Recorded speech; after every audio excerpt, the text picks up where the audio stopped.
Bonjour à tous et bienvenue sur le bilan de la semaine.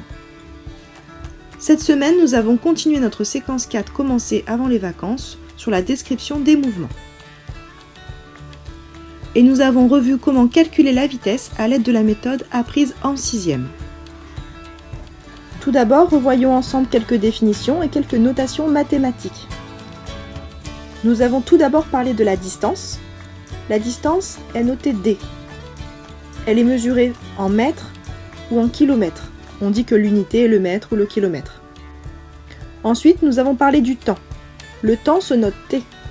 On le mesure soit en secondes, soit en heures, la plupart du temps. Et enfin, nous avons parlé de vitesse.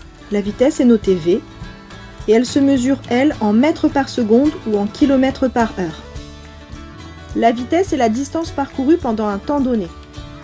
Pour la calculer, il faut donc connaître la distance et le temps. Revoyons maintenant en détail la méthode mathématique permettant de calculer la vitesse. Il te faudra un tableau de proportionnalité avec la distance en kilomètres ou en mètres et le temps en heures ou en secondes selon l'exercice. Prenons l'exemple d'une voiture qui parcourt 250 km durant 5 heures. Si je souhaite trouver la vitesse de la voiture, il faut donc que je trouve la distance que celle-ci parcourt en 1 heure. Pour commencer, je dois placer le chiffre 250 km, qui est la distance parcourue par la voiture. Je place donc ce chiffre 250 sur la première ligne, puisque c'est la ligne de la distance. Enfin, pour les 5 heures, je la place sur la deuxième ligne, qui est la ligne du temps. Une fois cette colonne remplie, il va falloir trouver, pour calculer la vitesse, la distance parcourue par la voiture durant un temps égal à 1 heure. Je place donc le chiffre 1 dans la deuxième ligne. Mon tableau est presque prêt. Comme il s'agit d'un tableau de proportionnalité, il faut que je trouve comment je passe de 5 heures à 1 heure. 5 heures divisé par 5 me donnera 1 heure. Donc il faut diviser par 5 dans la ligne du bas pour passer de la première à la deuxième colonne. Comme il s'agit d'un tableau de proportionnalité, si j'ai divisé en bas pour passer de la première à la deuxième colonne, il faut que je fasse la même opération mathématique en haut, c'est-à-dire diviser également par 5. Pour trouver la distance parcourue en 1 heure, je dois donc diviser le chiffre 250 par 5. En faisant 250 divisé par 5, j'obtiens le résultat 50.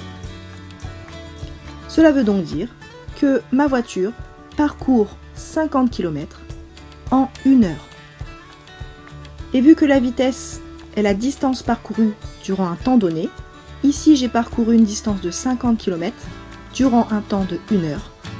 Ma vitesse est donc de 50 km par heure. En 5e, on peut donc déjà comprendre qu'il existe une relation entre D, T et V. En effet, en utilisant uniquement les unités, on a vu que la vitesse était en kilomètres par heure ou en mètres par seconde, avec le par, c'est-à-dire le slash, qui correspondait à une division. On peut donc comprendre que pour calculer la vitesse, on devra diviser la distance par le temps. Il faudra faire attention aux unités. En effet, si la vitesse est en mètres par seconde, on utilisera une distance en mètres et un temps en secondes.